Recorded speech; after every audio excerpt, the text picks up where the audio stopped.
South ఇండియాలోనే biggest sorry store మన Varahi silks మన విజయవాడ ఎంజీ రోడ్ లో ప్రారంభం.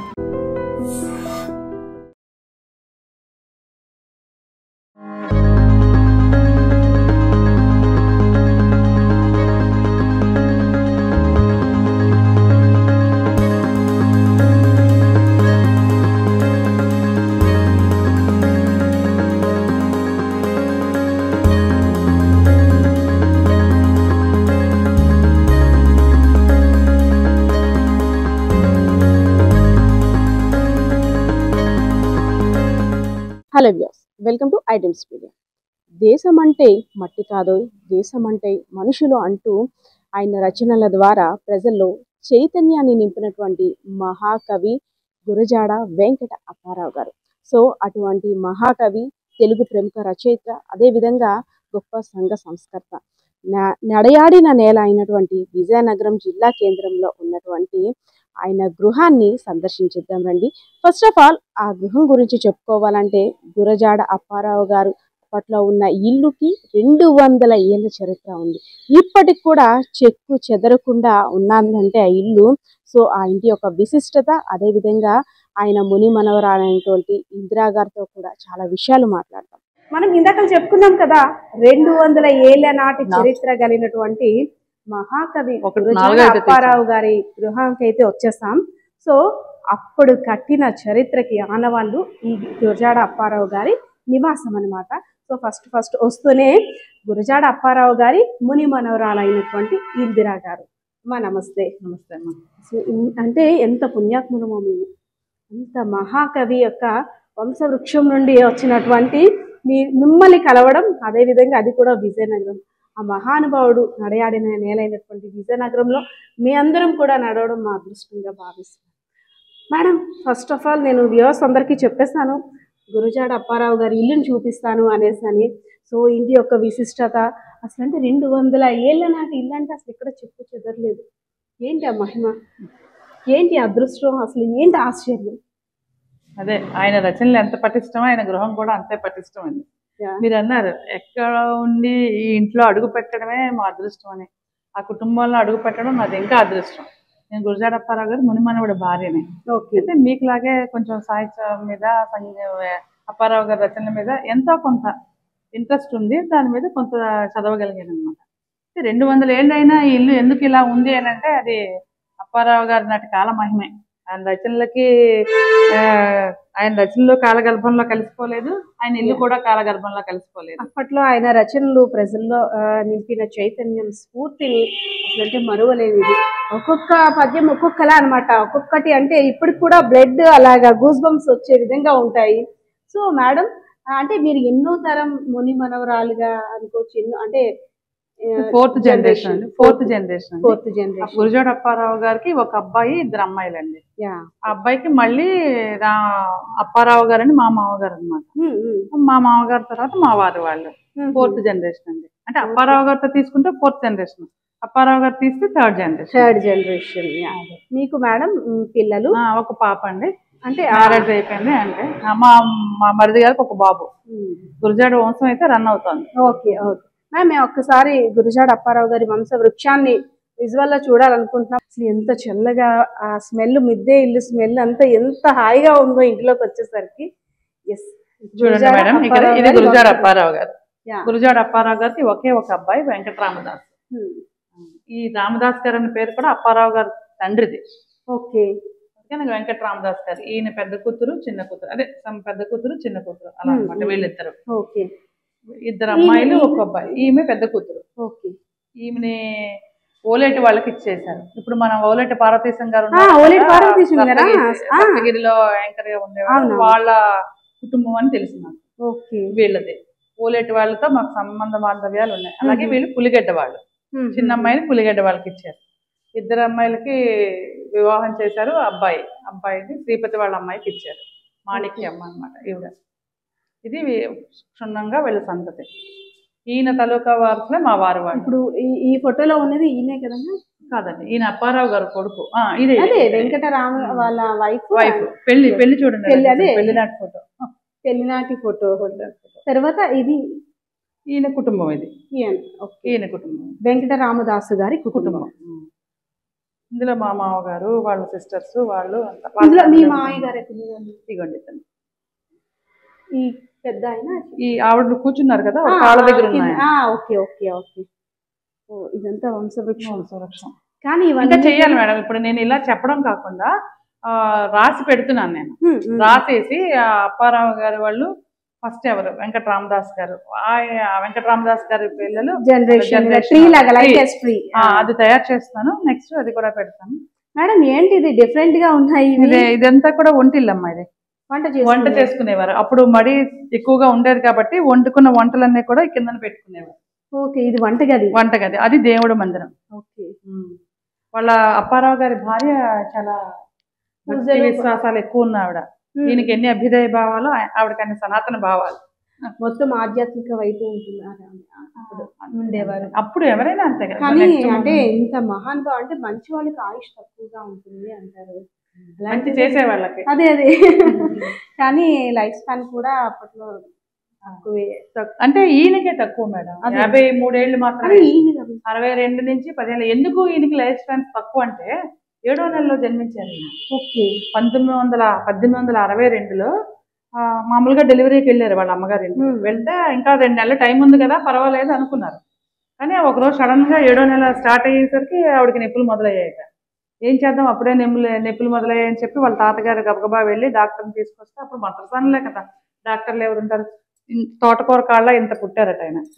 ఇతను ఏమి బతుకుతాడులే, ఏమి బతుకుతారని చెప్పేసి ఇంత దూదులు పట్టు చీరలు, అప్పుడు ఒరిజినల్ పట్టు కదా మెత్తగా ఉండేవి ఆ పట్టు చీరలు. అంటే ఇవన్నీ మా అత్తగారు వాళ్ళు చెప్పుకునేవారు. దూదులు ఆ దూది వేసి ఆ పట్టు బట్టలో పెట్టి ఆయన అలా పెట్టేవారంట. అలాగా ఉయ్యాల వేయడం ఇవేవీ లేవు అతనికి.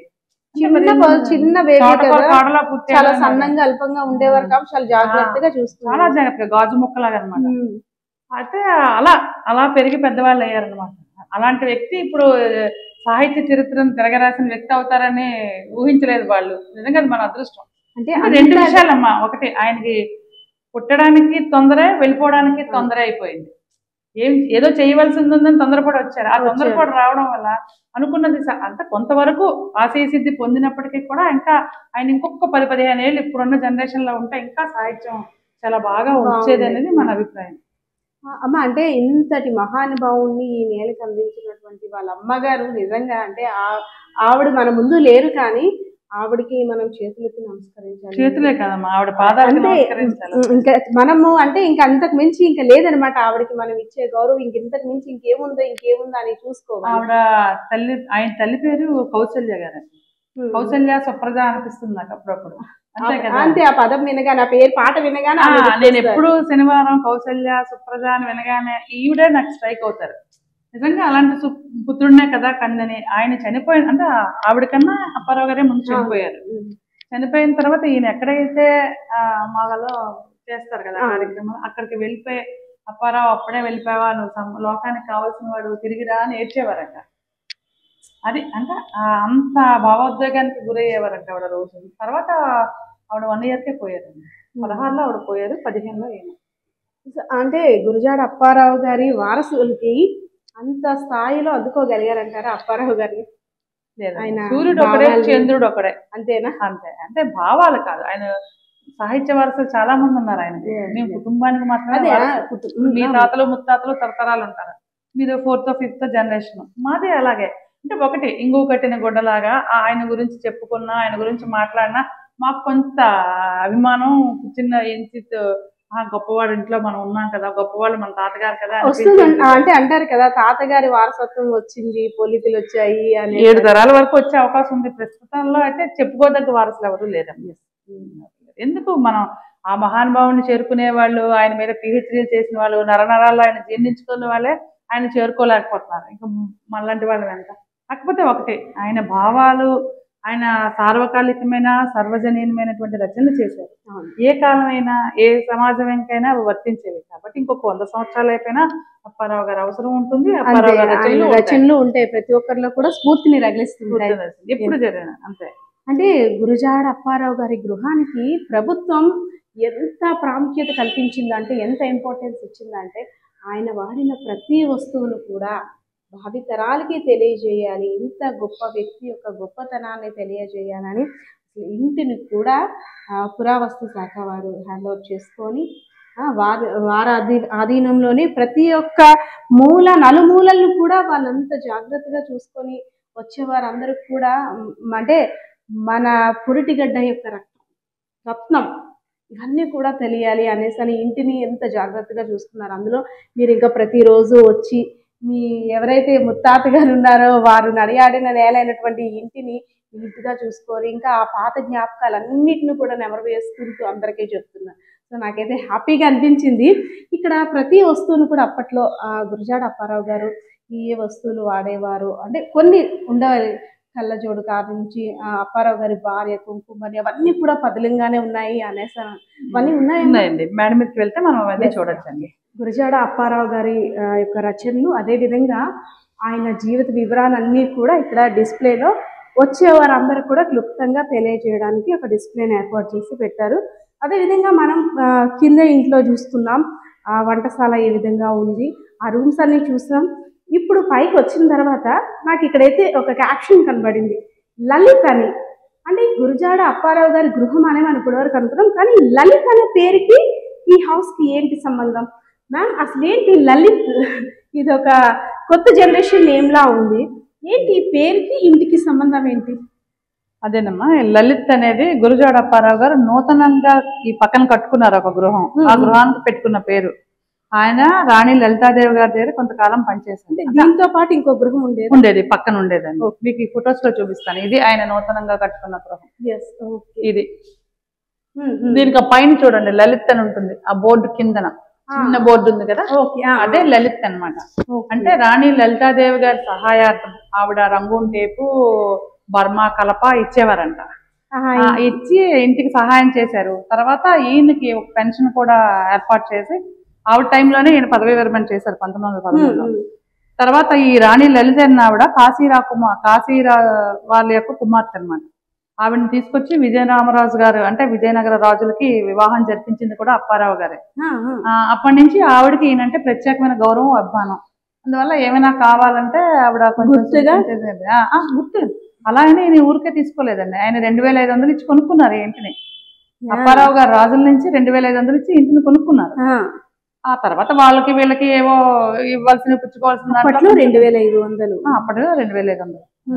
ఇదంతా పన్నులు వసూలు చేసే కేంద్రం అని గుర్రపుసాలని చెప్తూ ఉండేవారు. కానీ ఈ అప్పారావు గారు ఫస్ట్ అక్కడ ఉండేవారంట. మన రథయాత్ర జరుగుతుంది దాసనపేట, అక్కడి నుంచి రాజుగారు తీసుకొచ్చి ఇక్కడ ఉండి అప్పారావు నువ్వు అని చెప్తే నెలకి 5 రూపాయలు అంటే గుర్తునే ఇస్తే కొంతకాలానికి క్రైమ్ అయిపోతుంది కాబట్టి నామినల్ గా ఒక 5 రూపాయలు ఇప్పిస్తూ ఈ ఇంట్లో ఉన్నారు. తర్వాత ఈయన డబ్బులు ఇచ్చుకుని పెట్టుకున్నారు. ఆయన ఆవిడ యొక్క సహాయార్థం చేసుకున్నారు కాబట్టి ఆవిడ మీద అభిమానంతో ఇంటికి లలిత్ అని పెట్టుకున్నారు ఆయన. అప్పట్లో ఆయన కాయిన్స్ కలెక్ట్ చేసినట్టున్నారు. అప్పట్లో ఆయన కాదండి, ఆయన కాలం నాటి కాయిన్స్ అని ఇక్కడ మనకి డాక్టర్ బిఎస్ఆర్ మూర్తి గారు అని గజపతిరావు డాక్టర్ గారు ఉండేవారు. ఆయనకి కూడా గురజాడ అంటే చాలా అభిమానం ఉండేది. ఆయన దీన్ని చాలా పెద్దగా చేద్దాం అనుకున్నారు. కాలం కలిసి రాలేదు, ఆయన మధ్యలోనే వెళ్ళిపోయారు. ఆయన టైంలో ఆయన కాంటెంపరీ నాణ్యాలన్నీ ఆయన కాలంలో వాడుకలో ఉన్న నాణ్యాలన్నీ కూడా ఆయన కలెక్ట్ చేసి తెప్పించారనమాట. పావల, అర్ధ రూపాయి, మనకి తెలియవు అవన్నీ.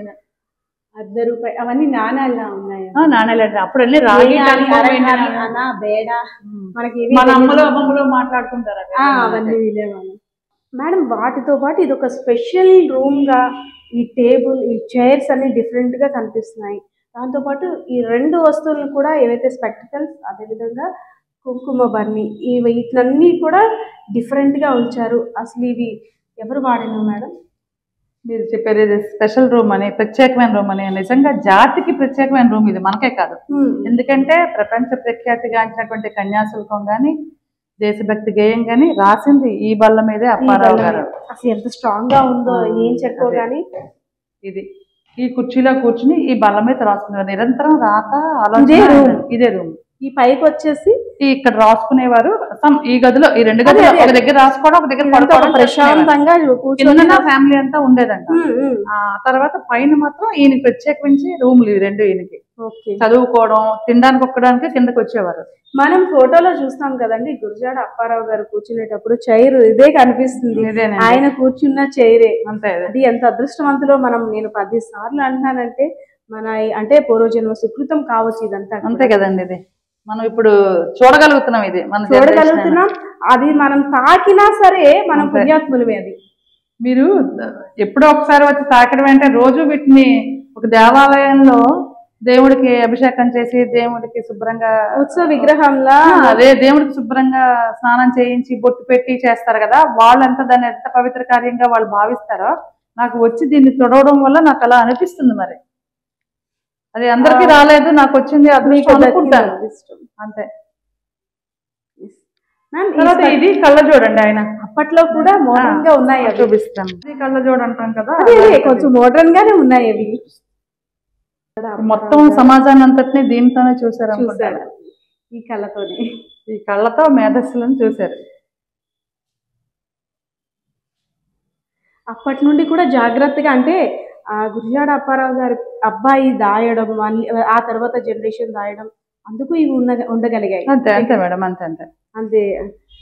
ఇప్పుడు సాహిత్య వారసత్వం రాకపోవచ్చు, అది పూర్వజన్మ సుకృతం, అందరికీ ఆయనలా అవి రాకపోవచ్చు, కానీ ఆయన వాడిన వస్తువులు కానీ ఆయన వాడిన ఇంటిని కూడా ప్రభుత్వ పరం చేయడం అనేది కూడా ఒక సాహిత్య జాతి వారసత్వానికి అంకితం చేయడమే అవుతుంది. ఒక్కొక్కరికి ఒక్కొక్క రకమైన ఆలోచన, అభిరుచి, ఆలోచన, టాలెంట్ ఉంటాయండి.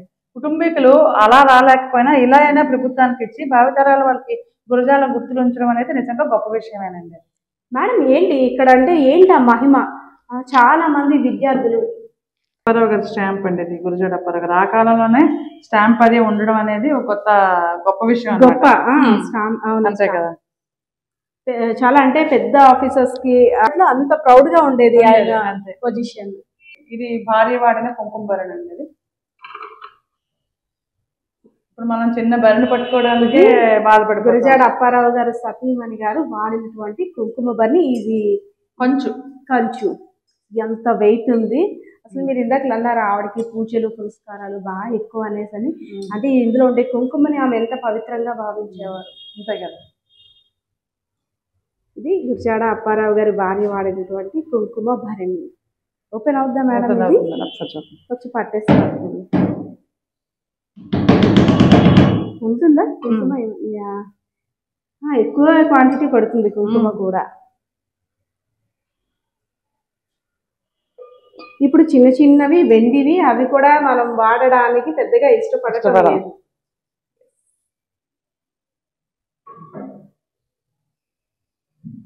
ఇది జాతక చక్రం.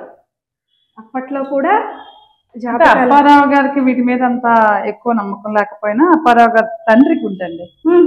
అప్పారావు గారి తండ్రి నామ సంవత్సరంలో అంటే విజయ దుందుబులు వేయించారు ఆయన. అంతే.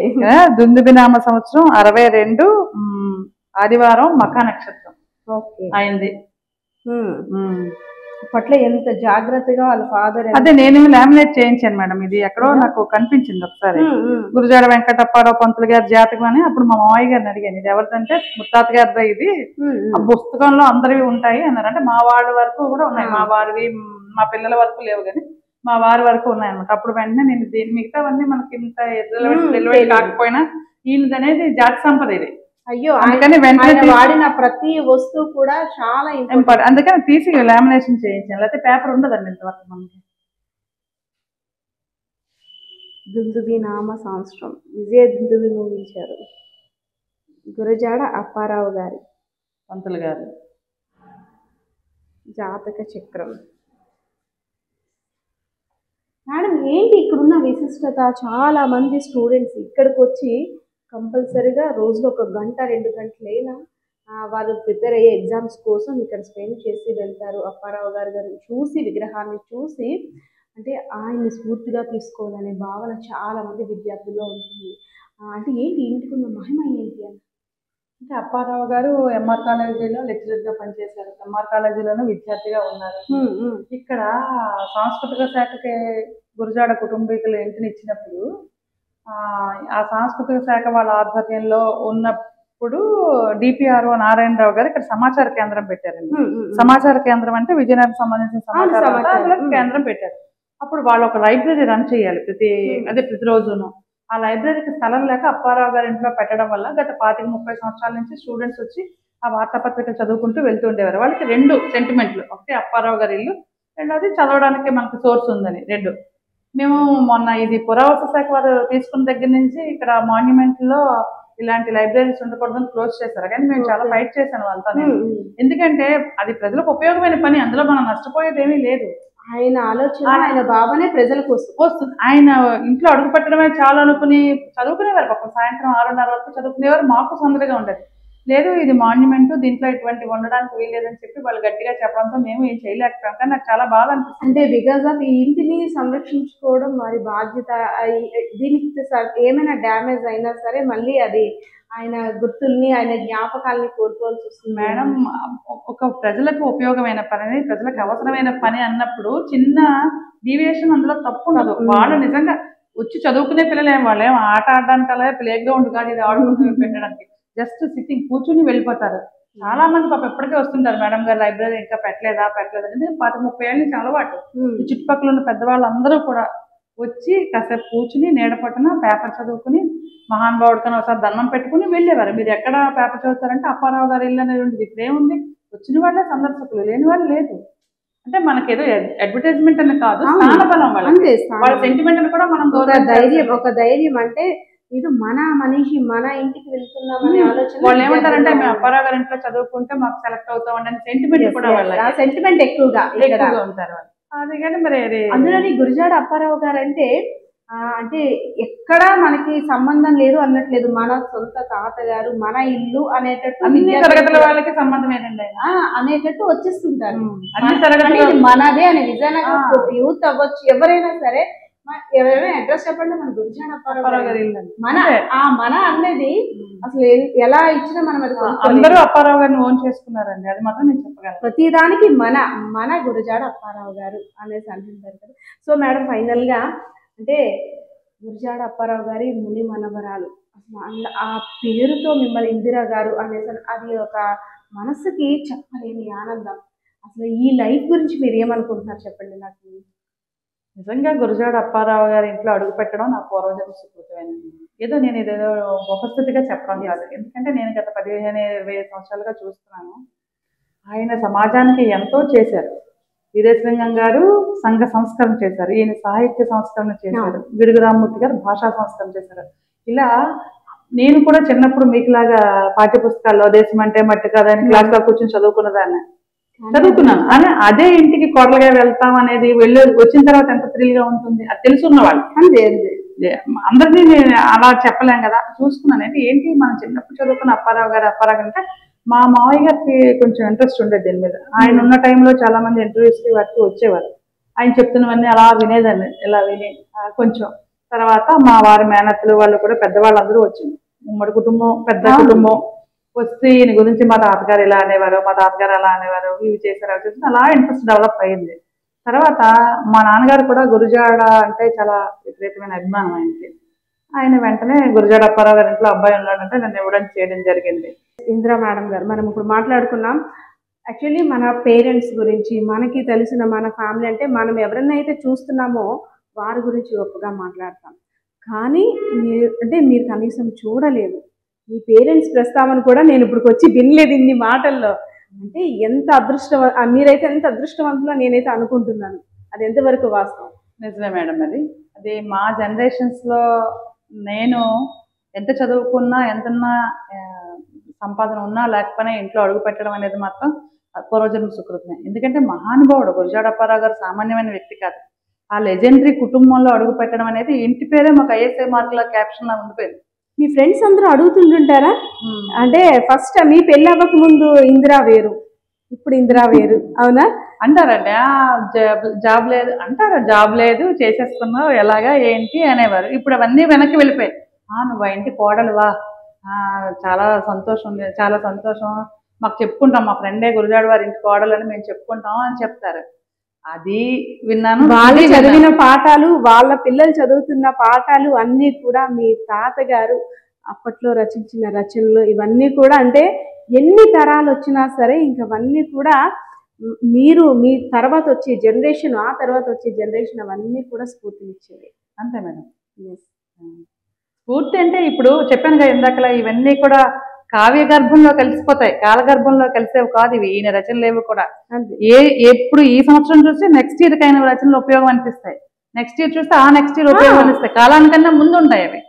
ఈయన దృష్టి ఆలోచన విధానం. ఇప్పుడు 110 ఏళ్ళు వర్ధంతి ఆలోచించుకొని ఆయన రచనలు చేస్తారంటే, ఏ కవి అయితే సమాజాన్ని దృష్టిలో పెట్టుకుని సమాజంలో ఉన్న ఈతి బాధలన్నిటిని కూడా తన సాహిత్యంలో పొందుపరుస్తాడో ఆ కవే ఎక్కువ కాలం ఉంటారండి. దానికి గురజాడే మనకి తార్కాణం. అంటే మనుషులు లేకపోయినా వారి యొక్క రచనలు ఇంకా తరతరాలు చెప్పుకుంటున్నారు.